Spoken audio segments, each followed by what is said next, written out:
নমস্কার বন্ধুরা, ভালো লাগছে এটা জেনে যে ডট অ্যান্ড ওরিও চ্যানেলে আমাদের ভিডিওগুলো আপনাদের ভালো লাগছে। আমরা আজকে একটি খুবই গুরুত্বপূর্ণ বিষয় নিয়ে আলোচনা করব। আমরা জানি বাইরের টেম্পারেচার এখন কোনোদিন 40, 41, কোনোদিন বা 44, 45 ছুঁই ছুঁই। এই সময় আমাদের মানুষদেরই প্রচণ্ড অসুবিধার সম্মুখীন হতে হচ্ছে, কষ্ট হচ্ছে গরমে। কিন্তু সেই গরম থেকে বাঁচার উপায় আমরা জানি।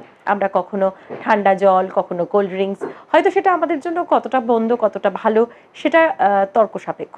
কিন্তু আমরা কিন্তু সেই গরম থেকে বাঁচার জন্য বেশ কিছু উপায় বার করছি। এবার আমাদের বাড়িতে যে ষাঁড়মেয়টি রয়েছে, যে পোষ্যটি রয়েছে, যে বাচ্চাটি রয়েছে, তাকে গরমে কিভাবে ভালো রাখবেন এবং যেমন তেমন উপায়ে নয়, এমনভাবে ভালো রাখতে হবে যাতে তাদের এই গরমেও কষ্ট না হয় এবং শারীরিকভাবেও কোনো ক্ষতি না হয়। তো আমরা আজকে সেই সব পয়েন্টগুলো নিয়ে আলোচনা করব। প্রথমেই বলি জলের কথা। জল কিন্তু সাফিসিয়েন্ট রাখতে হবে। এই কথাটার মানে আবার অনেকে অন্য রকমভাবে ধরে নেন। মানে ধরুন, অনেকেই মনে করেন যে আমি সকালবেলা যে বাটিটাতে ওদেরকে খেতে দিচ্ছি, যে বাউলটাতে, সেটা আমি ভরে জল দিয়ে দিলাম। এবার যখন যখন ওর জল তেষ্টা পাবে তখন তখন সে গিয়ে জলটা খেয়ে নেবে। কিন্তু ব্যাপারটা সেটা নয়, কারণ টেম্পারেচার যথেষ্ট হাই। আমরা যখন জলটা দিচ্ছি 15 থেকে 20 মিনিটের ভেতরেই কিন্তু সেই জলটা গরম হয়ে যাচ্ছে। ফলত সেই জলটা ওর আর খেতে ইচ্ছে করছে না। ফলত আমরা কিন্তু খেয়াল রাখছি না যে ষাঁড়মেয়টির বা বাচ্চাটির বা আপনাদের কুকুরছানা যে বাড়িতে রয়েছে তার কিন্তু জলের অভাব হচ্ছে, এবং যেটা এই গরমে ভয়ঙ্কর পরিস্থিতি সৃষ্টি করতে পারে। সেই জন্য সবসময় চেষ্টা করবেন যে ফুল অফ ওয়াটার না দিয়ে অল্প অল্প করে বারে বারে জল দিতে। এবার অনেক সময় আমরা এরকম কমপ্লেন শুনি যে আমার বাচ্চাটি জল খেতে চায় না, একদমই জল খায় না। তখন আপনারা কি করবেন? অনেক রকম তার পদ্ধতি রয়েছে।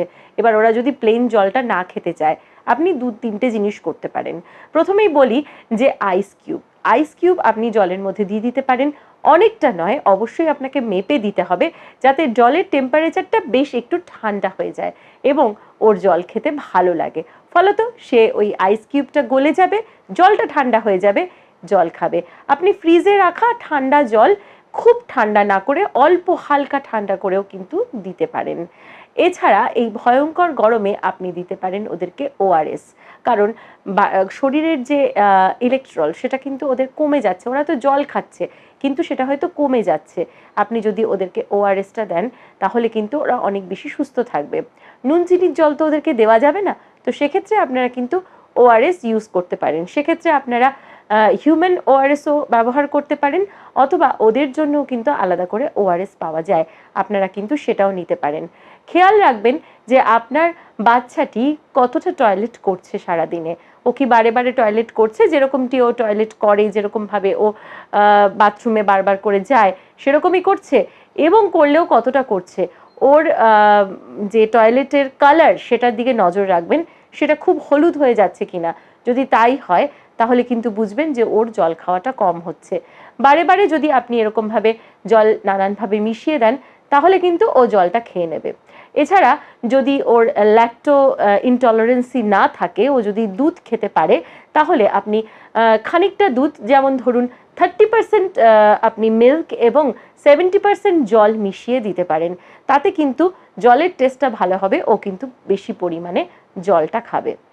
এছাড়া আমরা জানি যে টক দই অপরিহার্য এই গরমে, কি আমাদের জন্য কি ওদের জন্য। তাই টক দই দিয়ে আপনি কিন্তু জল ফেটিয়ে দিতে পারেন, যেটা অনেকটা ঘোলের মতন হয়। তাতে 1 চিমটে হালকা অল্প নুন দিতে পারেন, না দিলে ভালো হয়। তবে হ্যাঁ, ওদের খাবারে কিন্তু হালকা নুন এবং অল্প হলুদ দিতে পারেন। এবার আমি জলের থেকে চলে যাচ্ছি খাবারের প্রসঙ্গে। অনেকেই শীতকালে যে খাবারটা ওদেরকে কন্টিনিউ দিয়ে এসছিল সেই খাবারটাই হয়তো ওদেরকে গরমকালেও দিচ্ছে। এবার আমি বলি প্রথমেই ডগ ফুডের কথা। ডগ ফুডটা এই সময়তে অল্প করে দেওয়াই ভালো। মানে শীতকালে আপনি যতটা পরিমাণ দিচ্ছিলেন, এখন গরম পড়ার পরে আপনি সেটা একটু কমিয়েও দিতে পারেন, তাতে কোনো অসুবিধে নেই। বরং আপনি ওকে অল্প রাইস, একটু চিকেন, এরকম হোমমেড ফুডের ওপরে রাখতে পারেন, আর দিতে পারেন প্লেন্টি অফ ফ্রুটস। ফলটা কিন্তু এই সময় যত বেশি দেবেন তত কিন্তু ওদের ওই জলের অভাবটাও মিটবে এবং শরীরটাও ঠান্ডা থাকবে। এছাড়া আপনারা আরও একটা জিনিস করতে পারেন, সেটা হচ্ছে আপনারা ফলের মধ্যে যেমন আপনারা দিতে পারেন তরমুজ, যেমন দিতে পারেন কলা, যেমন দিতে পারেন আপেল, যেমন দিতে পারেন আম। তবে খেয়াল রাখবেন আপেল তরমুজ যাই দেবেন না কেন সব সময় তার বীজ যেন ছাড়িয়ে দেন, বীজটা যেন পেটে না যায়।